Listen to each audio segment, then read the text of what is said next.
Entonces compartimos aquí la pantalla. Vamos para lo que sería la clase número 9, donde vamos a ver secuencias de pulso. Vamos aquí. Ya estamos. Bueno, esto vamos a poner un poquito más grande. ¿Por qué quedó acá? Ahí sube. Perfecto. Bueno, a ver. Ya habíamos visto entonces las secuencias para qué se utilizan, los protocolos con los cuales los aplicamos, todo, pero lo que no vimos es el desglose de la secuencia en sí. O sea, cómo hacemos para que prevalezca un contraste por sobre el otro. ¿Mm? Ya sabemos bien los contrastes la ponderación o los contrastes que vamos a encontrar en una imagen, T1, T2 o densidad protónica, como los básicos, ¿sí? Y después van a venir de la mano también secuencias que nos van a aportar el mismo contraste, pero que son diferentes. ¿En qué sentido son diferentes? Por un lado tenemos secuencias clásicas, que la vamos a dividir en dos, secuencias spin-eco por un lado y eco de gradiente. Secuencias spin-eco como la base de, de la secuencia y su característica fundamental. Porque, ¿qué es lo que sucede en la práctica? Las secuencias spin-eco tienen una desventaja de que se hacen largas, ¿sí? O sea, si uno tiene una secuencia spin-eco pura, se va a encontrar con secuencias de 4, 5, 8 minutos, secuencias muy largas, en las cuales se obtiene un eco solamente de dos pulsos. O sea, imagínense si alguno que ya escuchó un resonador sonando, cómo son cómo son esos sonidos. Imagínense obtener un solo eco de cada uno de ellos, hace que las secuencias sean cada vez más largas, secuencias spin-eco. Pero inicialmente fueron las que se empezaron a utilizar como para obtener imágenes y ponderar diferentes tiempos, ¿sí? Contrastes, tiempo T1, tiempo T2 o una densidad protónica. Hoy en la actualidad cambia esto porque la mayoría se usan secuencias turbo, que son base spin-eco, o sea, son turbo, spin-eco o fast spin-eco, que tienen el mismo diagrama de secuencias, pero va a cambiar un tema que lo vamos a ver ahora también. Y después tenemos el otro lado de las secuencias, también secuencias eco de gradiente como secuencias clásicas, en las cuales se utilizan pulsos de radiofrecuencia, pero diferentes, o sea, con unas angulaciones, como dijimos acá, de 5, 10, 30 grados, que es lo que se denomina el flip angle, o sea, de cuánta energía le damos a esos hidrógenos. Cuando hablamos de pulso de 90 grados, sí tenemos que entender que la magnetización longitudinal se vuelca a plano transversal, o sea, a un ángulo de 90 grados. Cuando se envía un pulso de 180, es suficiente energía como para invertir esa magnetización. ¿Mm? O sea, invertir los hidrógenos. Tienen mucha energía, entonces totalmente se invierte su estado energético, a mayor energía, y comienza la liberación. Eso ya lo vimos, ¿sí? Cuando hablábamos de liberación de energía, hablábamos de lo que era la FID, Free Induction Decay. Así que cuando empezaban a liberar energía estos hidrógenos, sabemos también de que no lo hacían al mismo tiempo. Había poblaciones de hidrógenos que lo hacen de una forma, hay poblaciones de hidrógenos que lo hacen de otra, más rápido, más lento. Y esa diferencia son puestas en evidencia justamente con lo que son las secuencias o los diagramas de secuencias con sus tiempos y sus formas de poder obtener una señal dentro de ahí y expresarlo después en una imagen. Las secuencias seco de gradiente tienen otra particularidad que, a ver, ¿cómo para decirlo? Hay como un universo de secuencias seco de gradiente, son muchísimas, pero lo que no va a cambiar va a ser cómo se manipulan estos hidrógenos, o sea, su energía y la magnetización longitudinal, o a plano transversal también, ¿sí? Cómo se manipula es el grado de energía que tienen estos hidrógenos y a su vez también cómo podemos decir, vamos a escucharlos cuando vienen. A ver, ¿qué sentido nos escuchamos cuando viene un eco de ahí? O sea, entonces ya tenemos ecos de un lado, tiempos del otro, así que vamos a pasar a la siguiente, mira como para poder entenderlo. Pero primero, fundamental, ¿sí? Vamos a ver dos secuencias, las básicas, las clásicas, spin-eco por un lado y eco de gradiente por el otro. ¿Cuál va a ser las diferencias entre una de ellas? Si hay pulsos de 180 y de 90 para secuencias spin-eco y también para por secuencias de inversión, y en eco de gradiente vamos a encontrarnos con los ángulos más bajos, 5, 10, 30. Entonces ya podemos entender lo siguiente, de que si tenemos menos cantidad de energía, menos ángulo, vamos a hacer que las secuencias ya sean más rápidas. ¿Por qué? Sí, porque tenemos menor cantidad de tiempo para obtener una señal de ahí, ¿sí?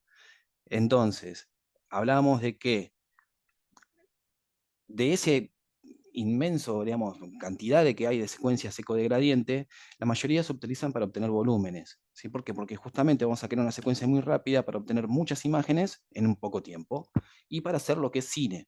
¿Mm? Esto se utiliza mucho en cardio. Tengo unos videitos, esto que se los voy a mandar cuando veamos cardio, ¿mm? Que se ve, por ejemplo, el corazón, como late, se ve en tiempo real. O sea, vamos a hacer cine desde el resonador con estas secuencias, con secuencias ecodegradientes que son muy, muy rápidas. Así que bueno, para esto necesitamos hacer un breve repaso. Acá lo que estamos viendo son gradientes magnéticos, las bobinas de gradientes magnéticos. Ya sabemos para qué se utilizan. Desestabilizar el campo magnético principal en forma ordenada y codocina. ¿Cómo lo desestabilizaban a ese campo magnético? Generando un campo magnético que va en dirección opuesta al campo magnético principal. Entonces hay una diferencia de campo. Esto quiere decir de que de alguna forma podemos discriminar hidrógenos de uno y de los otros. ¿Por qué? Porque se instaura un gradiente magnético. Teníamos tres pares de bobinas que representaban los diferentes ejes del espacio, eje longitudinal, el eje Z, derecha, izquierda y antero-posterior. Los tres ejes del espacio, cada una de las bobinas. ¿Qué otra cosa vamos a decir? La activación de las bobinas de gradiente son los responsables de estos ruidos clásicos que hace la resonancia, y además también las agrupamos dentro de lo que es el campo magnético variable. Son campos magnéticos que cambian. Tenemos un campo magnético estático que está siempre a la misma intensidad, y tenemos campos magnéticos que varían, que están a diferentes intensidades, se prenden y se apagan, entran y salen. Entonces, al entrar y salir, estos campos magnéticos hay que tener bastante cuidado porque son los que pueden generar efectos biológicos efectos físicos sobre tejidos biológicos. Em, a ver, la parte esta de cuidado ya vamos a hablar también en bioseguridad, ¿sí? ¿Qué se generan? Algo habíamos hablado ya de los marcapasos, por ejemplo, de los cablecitos de los marcapasos. Si hay un cable conductor, tenemos campos magnéticos que varían, tenemos un movimiento de carga, entonces eso no lo queremos con una corriente eléctrica en ese caso, o sea, se producen corrientes inducidas justamente. Entonces, pasamos a esta imagen en la cual se representa lo siguiente. Un corte, ¿m? Eh, ya sea por el eje longitudinal, o sea, la altura, el Z, podemos decirle, y después visto del lado de perfil, lo que sería derecha e izquierda, anterior-posterior, ¿sí? Y derecha-izquierda. Entonces, en una imagen vamos a representarlo de esta forma, sin el volumen. Acá, en este caso, vamos a ver solamente cuadraditos. Entendemos de que en resonancia estamos hablando también de volúmenes, o sea, porque hay un espesor de corte. Pero a fines prácticos esto no va a servir para entenderlo. A ver, ya sabemos que por la ley fundamental de resonancia magnética, los hidrógenos van a tener una frecuencia de precesión que es igual al campo magnético, o sea que le impone el campo magnético, la fuerza, la potencia de ese campo magnético. Entonces, al haber un cambio en la intensidad magnética, la frecuencia de precesión va a cambiar. Entonces, de alguna forma, ya estamos discriminando a algunos hidrógenos por sobre este volumen. Estamos haciendo un abdomen en este caso. Este abdomen, lo primero que hacemos es posicionarnos en donde queremos cortar, o sea, vamos a tener todo el volumen a cortar, pero nos posicionamos ahí, a donde está la rayita roja. ¿Mm? Entonces, el primer gradiente que se instaura va a ser el gradiente de selección de corte, que es el que nos va a dar la altura del corte dentro del volumen que queremos estudiar. Entonces, aquí ya tenemos lo que sería la altura. Pero después también tenemos lo que es derecha a izquierda y lo que es anterior y posterior. Entonces, para esto necesitamos otro gradiente que nos instaure cada una de estas posiciones, o sea, derecha, izquierda, y que se haga la lectura de lo que está representado aquí en la imagen, que sería una especie de matriz. Todos estos cuadraditos, esta grilla que ven, pueden interpretarla como una matriz. Cada una de estas matrices, de cada uno de estos píxeles que ven aquí de esta matriz, va a tener una diferencia en su frecuencia de precesión con respecto al siguiente, con respecto al de la derecha, al de la izquierda, y así sucesivamente a medida que se aleja del centro. Entonces, la instauración de los gradientes magnéticos nos permite posicionarnos dentro del volumen que queremos estudiar y a su vez también después leer ese volumen, ya sea de derecha a izquierda o de arriba a abajo, que esto es lo que es la dirección de fase y frecuencia. ¿Cómo queremos leerlo? Entonces se instaura otro gradiente magnético con otras direcciones, entonces se empiezan a rellenar con señal cada uno de estos, porque la frecuencia de precesión es diferente de este sobre este.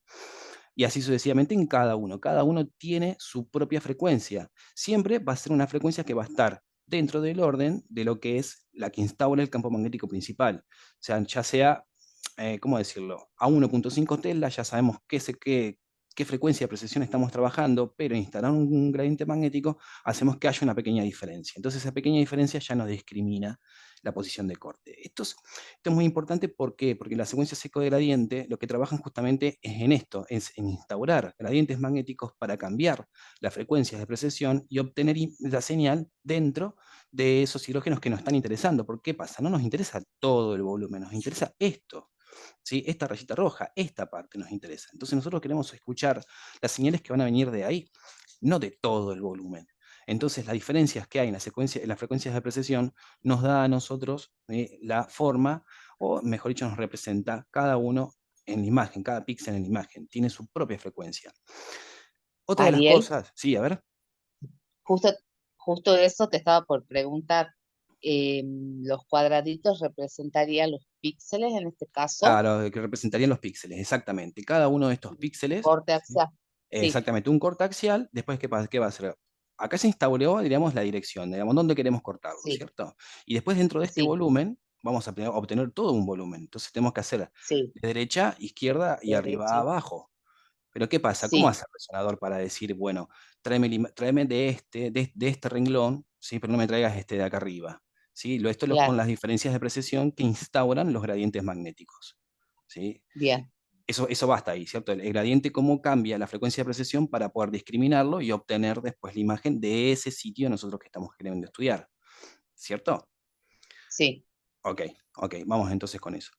Decía que es importante entender esta parte de los gradientes, cómo las diferencias en las frecuencias hacen de que se pueda manipular también los gradientes magnéticos, ¿sí? Para que se obtenga una señal de ellos. ¿Sí? Entonces, podemos decir que adelantamos los hidrógenos para que tengan otra frecuencia y después los volvemos a atrasar para que nos devuelvan una imagen.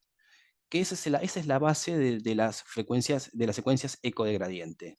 Que con la instalación de gradientes magnéticos hacemos lo que es gradientes de fase y de refase y obtenemos una secuencia. Y obtenemos una imagen, mejor dicho, de esa secuencia. Em, entonces, vamos a pasar acá y vamos a la primera. A ver, secuencia spin-eco. Lo primero que van a buscar cuando vean un diagrama de secuencias va a ser cómo son sus pulsos. Acá están limitados de esta forma: 90 grados, 180 grados y 90 grados. ¿Mm? Después, lo otro que van a también a entender va a ser que cómo se instauran los gradientes magnéticos. Los de selección de corte por un lado, de fase y de frecuencia por el otro. Y después esto, ¿qué es? El eco, TR y tiempo de eco. Primero, secuencias spin-eco, siempre con pulsos de 90 y de 180 grados.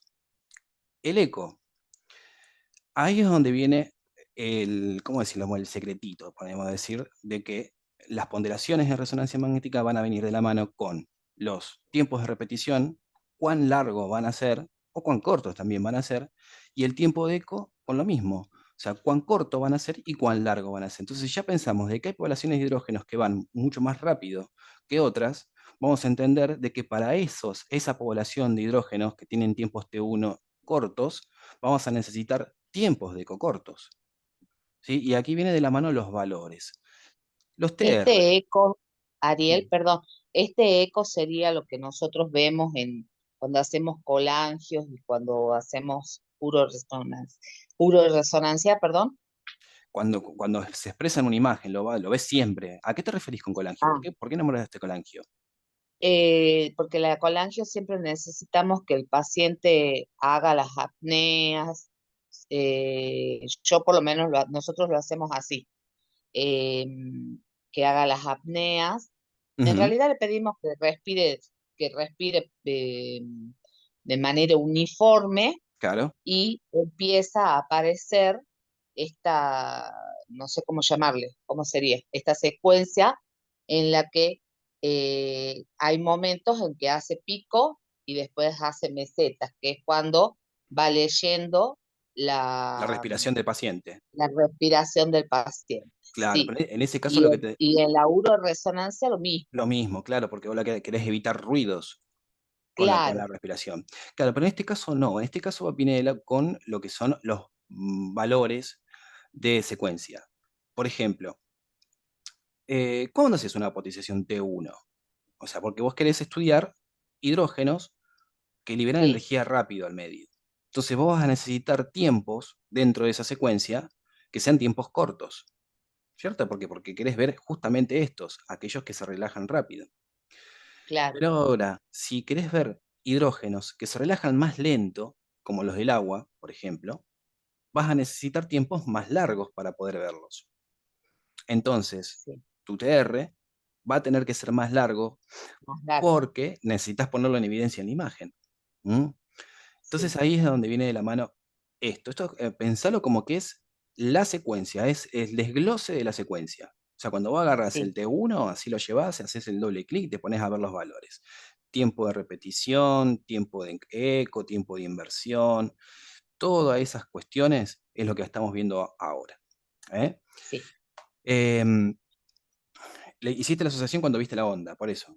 Hiciste esa asociación de sí, la onda, claro. sí, sí, sí, Entiendo, tal entiendo cual. lo que pasó, sí, fue la asociación de imagen. Em, Además que sí, ya claro, está en la memoria pero visual. vamos a pensarlo directamente ya como es que esto es el centro de la secuencia, o sea, es cómo Bien, está diagramada esta secuencia para poder mostrarnos un T1, una densidad protónica o un T2. Ya bien, bien, sabemos eso, ¿cierto? Que hidrógenos que tienden a liberar su energía más rápido, los tiempos en los cuales vamos a tener que setear esta secuencia van a ser más rápidos. Necesitamos tiempos rápidos. Entonces, la radiofrecuencia, desde que se produce la excitación, ¿sí? Y luego la relajación, vamos a necesitar tiempos muy rápidos, 300 milisegundos, 500 milisegundos, 700 milisegundos, ya ahí nos empezamos a topar con la densidad protónica, porque empiezan a venir también señal ya de los líquidos. Como habíamos visto en imagen, ¿se acuerdan cuando veíamos un T1, ¿sí? Y lo comparábamos con una densidad protónica? ¿Qué es lo que teníamos que buscar en una densidad protónica? Si había líquido también en la imagen, ¿sí? Entonces tenemos que pensarlo como que es una degradación de la señal y aumentos por otro lado. ¿Mm? A ver, para pasarlo en cuanto a lo que es el diagrama de secuencias, secuencias Spinetta entonces, pulsos de 90 grados, excitador, y después un pulso de 180. ¿Qué va a pasar con este pulso de 180? Vamos a pensarlo acá en el T2. ¿Cuándo es T2 y T2 estrella? Algo habíamos hablado ahí, cuando decíamos teníamos un T2 por un lado y después tenemos un T2 estrella por el otro. ¿Qué diferencia hay entre uno y el otro? ¿Mm? A la hora de recibir la señal de los hidrógenos, tenemos que esperar una determinada cantidad de tiempo. Mandamos el pulso de radiofrecuencia de 90 grados. Comenzamos a esperar. Entonces decimos, bueno, a ver, ¿qué secuencia, qué vamos a ponderar acá? ¿T1 o T2? ¿Tiempos cortos o tiempos largos? Entonces necesitamos, para los líquidos, por ejemplo, tiempos largos. Entonces estamos viendo ahí un T2. ¿Bien? Dentro de ese desfasaje ya habíamos visto también de que los hidrógenos comienzan a liberar energía de una forma que son disímiles de otros, de sus propios vecinos inclusive. ¿Por qué? Porque hay estructuras en las cuales los hidrógenos sueltan energía más rápido, entonces queremos poner en evidencia uno por sobre el otro. En el T2 lo que termina sucediendo es que este pulso de 180, podemos pensarlo de la siguiente forma.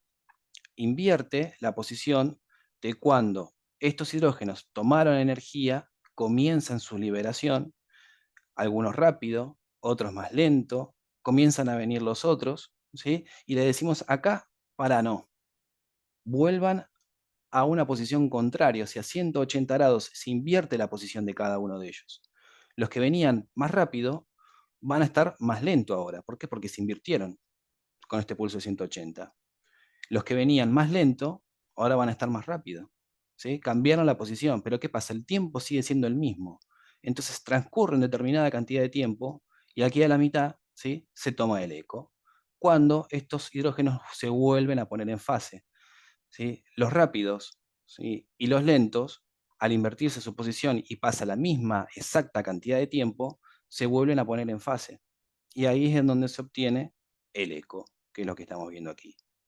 Entonces podemos decir de que el T2, la potenciación T2, es una potenciación corregida por este pulso. Pero una potenciación T2 estrella, este pulso de 180 no entraría dentro de esta corrección. Entonces, pensamos lo siguiente, vamos con el pulso de 90. Comienzan los hidrógenos a devolver energía. Tiempos T1 ya las devolvieron. ¿Sí? Seguimos avanzando en el tiempo y comienzan a venir ya los hidrógenos que tiene el agua. Entonces se obtiene la señal aquí, ¿sí? En donde tenemos el eco. Al obtener esta señal de eco sin el pulso de 180 grados, estamos viendo de que cualquier perturbación de campo, ya sea campo magnético principal o el entorno bioquímico en sí, hace de que no esté corregido. Entonces los hidrógenos que por alguna forma liberaron su energía ya no aparecen en la imagen. Entonces veíamos imágenes con más artificios, veíamos imágenes también que era mucho más susceptible a cambios magnéticos, ya sea por el gadolinio o bueno, también alguna prótesis implante. Sabemos que cuando hay prótesis o tipos metálicos dentro del cuerpo humano, no hay que utilizar secuencias que no tengan este pulso de 180 grados, o sea, no hay que utilizar secuencias, por ejemplo, eco de gradiente, ¿sí? Necesitamos secuencias spin-eco puras, que lo tengan sí o sí a este pulso, para que nos permita obtener imágenes sin tanto ruido, sin tanto desfasaje, producto de cambios químicos ahí, a ese nivel. Em, entonces, establecemos también qué es lo que es el tiempo de repetición. ¿M? Para tiempos cortos, o sea, para hidrógenos que devuelven su energía rápido, vamos a necesitar tiempos de repetición que sean cortos. Para T1, si nos vamos a posicionar en 400 hasta 700 milisegundos, va a ser este TR. ¿Y de dónde va a ir? Del pulso de 90 grados hacia el siguiente pulso de 90 grados. Esto es un TR. Y este TR es el responsable de leer una un rengloncito de la matriz. Cada TR, vamos a entenderlo como que lee un renglón de la matriz. ¿Mm? Em, y el tiempo de eco va a pasar exactamente lo mismo. Si queremos escuchar a los hidrógenos que se van más rápido, que devuelven energía más rápido, este tiempo de eco va a tener que ser corto. ¿Sí? Si queremos escuchar a aquellos que van más rápido, más lento, perdón, vamos a necesitar que ese tiempo de eco sea más largo. Esto va a depender de las potenciaciones, de los tiempos, cómo queremos potenciar la imagen, ya sea T1, densidad protónica o T2. Entonces acá tenemos una imagen como para fijarlo y decimos, bueno, a ver, ¿qué estamos viendo acá? Vamos a ver las imágenes. Estamos viendo dos axiales T2, mismo paciente, mismo corte, absolutamente todo igual. Pero ¿qué pasa? ¿Por qué una es más oscura que la otra?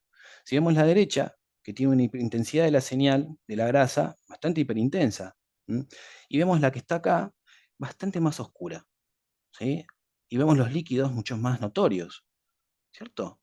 Bien. Entonces, ¿qué podemos decir? De que esta secuencia es un T2 más pesado que el que estamos viendo acá. ¿Qué diferencia hay entre cada uno de ellos? Justamente el tiempo de eco.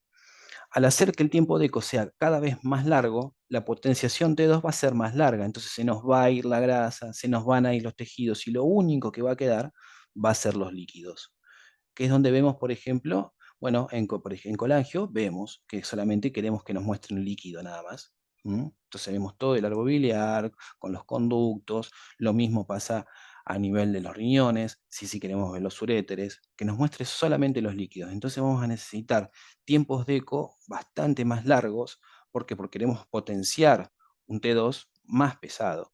Entonces, ¿qué es lo que dice acá? Ambas secuencias son T2, en donde los líquidos aparecen hiperintensos. La diferencia de la señal son productos del tiempo de eco distinto dentro de un mismo diagrama de secuencias. Una tiene un T más largo, lo suficiente como para que el resto de los tejidos la señal disminuya y prevalezca el líquido. ¿Mm? Aumentando el tiempo de eco, aumenta la potenciación T2. Lo mismo va a pasar, pero a contrario, si disminuimos el tiempo T1, el tiempo de eco, digamos, a tiempos T1, vamos a obtener T1 en las imágenes. Entonces, dentro de estos parámetros que podemos de alguna forma modificarlos, ya sea el tiempo de eco y el tiempo de repetición, nos encontramos con que siempre vamos a tener los mismos tres parámetros, ya sea densidad T1 y T2. Son efectos que ocurren en simultáneo, ¿sí? Comienzan a ocurrir en simultáneo y con el diagrama de secuencias potenciamos un T2 o un T1 o un DP. Cuanto mayor es el tiempo de eco, mayor es la potenciación T2, como vemos acá en la imagen. ¿Mm? Em, Ahora va a pasar, por ejemplo, algo distinto cuando veamos las secuencias de inversión. ¿Por qué? Bueno, ahí ya vamos a llegar. Vamos primero para eco de gradiente. Acá. El diagrama de secuencias, como lo tenemos al eco de gradiente, es diferente. Pero ¿qué pasa? ¿Qué es diferente? Que se aplican gradientes de fase y de refase. Entonces, al desfasar y refasar los hidrógenos, podemos obtener una señal dentro de un tiempo mucho más corto, dentro de este TR. Entonces, secuencias eco de gradiente, la primera característica, la crítica fundamental, es que no hay pulsos de 90 ni de 180. ¿Mm? ¿Cuál va a ser el ángulo? Acá tenemos un ángulo alfa. ¿Cuál va a ser ese ángulo? Va a depender de qué queramos ponderar. Mientras más corto sea ese ángulo, vamos a ponderar T1. Y si es más largo ese ángulo, vamos a ponderar T2, porque necesitamos más tiempo. Entonces, para hacer angios, por ejemplo, angioresonancia, las secuencias time of flight, vamos a querer ver sangre, cómo sus hidrógenos, ¿sí?, de la sangre devuelven señal. Tienen tiempos de tiempos T1 muy cortos. Entonces necesitamos que este ángulo sea muy corto, justamente. ¿Sí? ¿Por qué? Porque queremos potenciar esos por sobre otra población. Una manera de lograrlo es interferir en el proceso normal de desfasamiento de los espines, potenciando mediante un gradiente de desfase, con lo que la señal disminuiría. Esto es lo que hablábamos cuando instauramos un gradiente, cambiamos la frecuencia, los desfasamos a los hidrógenos y después se instaura otro gradiente más para ponerlos nuevamente en fase y obtener la señal, donde están en fase los hidrógenos. Si primero los excitamos, comienza el tiempo de relajación. Una vez que comienza ese tiempo de relajación, se instaura un gradiente magnético, se los corre, se los cambia de frecuencia para después volverlos a ponerlos en fase de un determinado tiempo y se obtiene el eco. Entonces, el tiempo de repetición va a ir desde el primer pulso de radiofrecuencia a un ángulo X hacia el siguiente pulso de radiofrecuencia y el tiempo de eco va a ir desde el primer pulso de radiofrecuencia hasta la mitad del eco. Entonces, estos son los valores, mejor dicho, los parámetros que nos podemos encontrar. Y los valores van a depender de cuál va a ser nuestra potenciación. Y acá decimos, es una manera de lograrlos interferir con el proceso de desfasamiento, potenciando mediante un gradiente de desfase, para después invertir el gradiente, ¿sí?, hacer una señal, hacer aumentar la señal hasta que los valores le corresponden a un decaimiento T2 normal, T2 estrella. ¿Por qué T2 estrella? Porque no tenemos este pulso de 180. ¿Sí? Este pulso de 180 era el que nos corregía estas posiciones, que nos corregía estos desfases. ¿Sí? ¿Por qué? Porque aquellos que se fueron por X motivo lo volvemos a traer atrás. ¿Sí? Pasa una determinada cantidad, la mitad es justamente de ese tiempo de donde queremos escucharlo y ahí lo tenemos otra vez en fase. Entonces los podemos poner en una imagen. Y ahí viene de la mano también otra cosa que recuérdenlo cuando veamos ahora eh, las de inversión. Entonces, potenciación es en T2 estrella, no es en T2, debido a que los gradientes no corrigen estos efectos de heterogeneidades del campo magnético. Dijimos también que son mucho más susceptibles las secuencias eco-de-gradiente. Al ser más susceptibles nos encontramos con esto acá, por ejemplo, este ruido, ¿sí?, que es producto de, bueno, las piezas metálicas acá en la dentadura. Pero fíjense en el T2, un T2 normal, se ve el artificio metálico, pero no tanto, cuando tenemos, además que está saturado. ¿Sí? Secuencias son mucho más ruidosas por este motivo, porque no tienen este pulso que las corrige. En consecuencia, las imágenes aparecerán con pérdida de señal y mucho más artefactuadas en secuencias eco de gradiente. Entonces acá mostramos esta diferencia de una y de la otra. La mayoría de las, ¿cómo decirlo?, interferencias magnéticas o lo que podemos llegarnos a encontrar va a venir de la mano con elementos que tiene el paciente en sí. También hay las inhomogeneidades del campo influyen, sobre todo cuando estamos haciendo un volumen grande y nos vamos hacia la derecha o hacia la izquierda, desde que nos corremos del isocentro, la potencia magnética ahí cambia, no es la misma. Entonces también tenemos ruido hacia los extremos. Eso es bastante normal, eso y es muy difícil de corregir. Entonces, potenciación de las secuencias eco de gradiente va a depender siempre del valor tiempo de eco y tiempo de repetición. De P, T1 y T2. Ángulos pequeños, fíjense, ¿sí? T1, ángulos grandes, de 40 a 70, ángulos más pequeños para el T2 estrellas, tiempo de ecos y tiempos de repetición largos. ¿Por qué vamos a necesitar tiempos largos? Estamos ponderando T2, entonces necesitamos tiempos de ecos largos, ¿sí? Pero ¿qué pasa? A diferencia de T1, lo que necesitamos son tiempos de eco cortos. ¿Por qué? Porque queremos T1. ¿Mm? Entonces, acá tenemos dos casos, dos imágenes también, que son ecos de gradiente cada una. T1, no vemos líquido.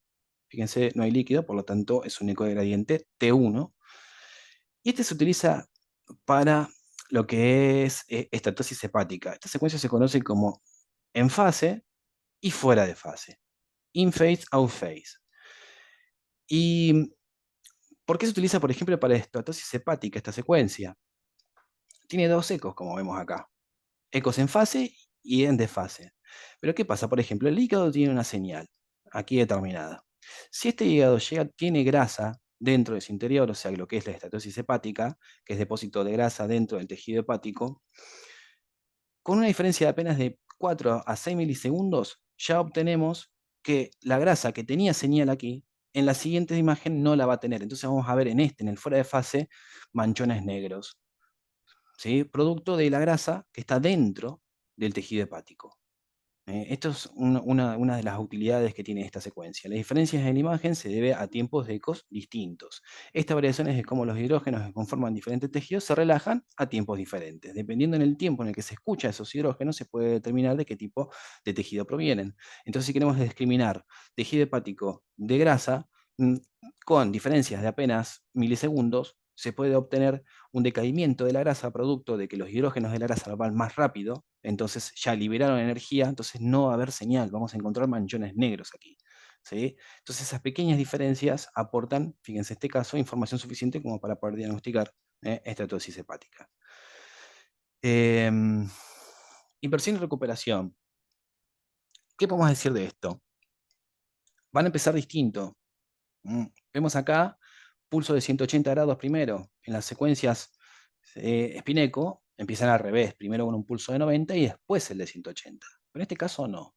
Empezamos con un pulso de 180, se invierte la magnetización. Una vez que se invierte la magnetización, comienza la relajación, que es lo que vemos aquí.